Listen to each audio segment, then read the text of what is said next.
श्री राधे। नमस्कार दोस्तों, आप सभी का हमारे YouTube चैनल भक्ति भजन प्रोडक्शन में स्वागत है।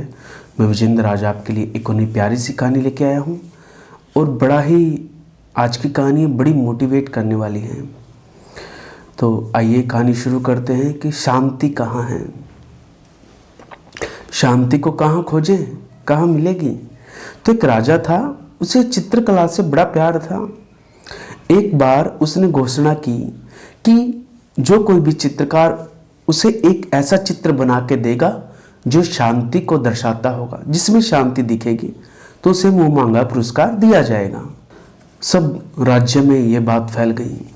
निर्णय वाले दिन एक से बढ़ के एक चित्रकार पुरस्कार जीतने की लालसा में अपने अपने चित्र लेके राजा के महल पहुंचे हैं। राजा ने एक एक करके सभी चित्रों को देखा और उनमें से दो चित्र अलग रखवा दिए। अब इन्हीं दोनों में से एक को पुरस्कार के लिए चुनना था। पहला चित्र एक बड़ी सुंदर झील का था। उस झील का पानी बड़ा ही साफ था, स्वच्छ था। उसके अंदर की सतह तक दिखाई दे रही थी और उसके आसपास विद्यमान हिमखंडों की छवि उस पर ऐसे उभर रही थी मानो जैसे कोई दर्पण हो। ऊपर की ओर नीला आसमान, जिसमें रुई के गोलों के समान सफेद बादल तैर रहे थे। जो कोई भी इस चित्र को देखता उसको ये लगता कि शांति को दर्शाने के लिए इससे अच्छा कोई चित्र हो ही नहीं सकता। वास्तव में यही एक शांति का मात्र प्रतीक है।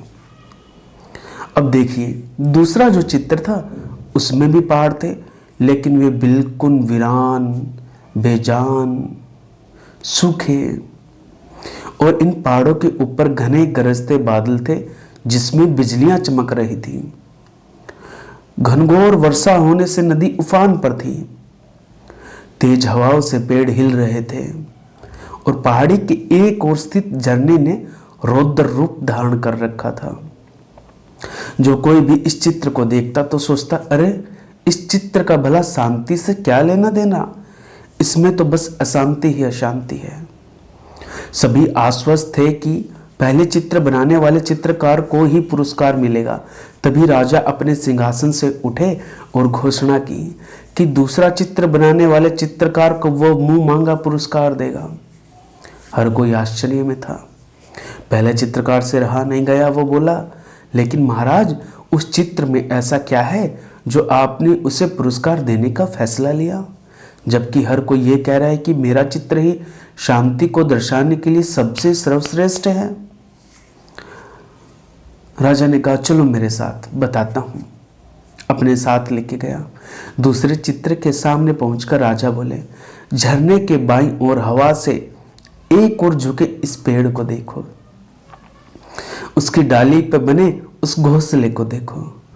देखो कैसे एक चिड़िया इतनी कोमलता से, इतने शांत भाव और प्रेम पूर्वक अपने बच्चों को भोजन करा रही है।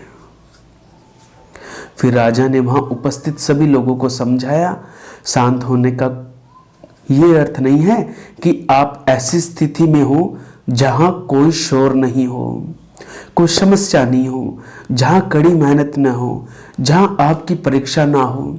शांत होने का सही अर्थ यह है कि आप हर वक्त अव्यवस्था, अशांति, अराजकता के बीच हो और फिर भी आप शांत रहें, अपने काम पर केंद्रित रहें, अपने लक्ष्य की ओर अग्रसर रहें।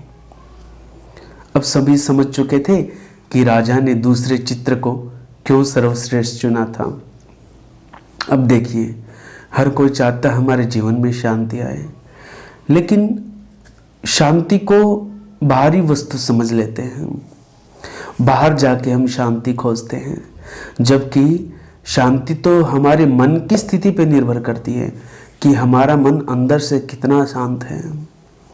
बाहर की शांति तो चलती रहेगी, ये कभी बंद होने वाली नहीं। जिस दिन अंदर की शांति बंद हो गई, उस दिन खुद ही शांति मिल जाएगी। कठिनाइयों, दुख, दर्दों, कष्टों के बीच शांत रहना ही वास्तव में शांति है। तो ये प्यारी कथा पढ़ने को मिली, आपके लिए लेके आया। आगे भी कुछ कथा, कहानी, किस्सा, प्रसंग लाता रहूँगा। आज की कथा को यहीं विराम। आपको प्रणाम। जय श्री राम, जय जय श्री राधे।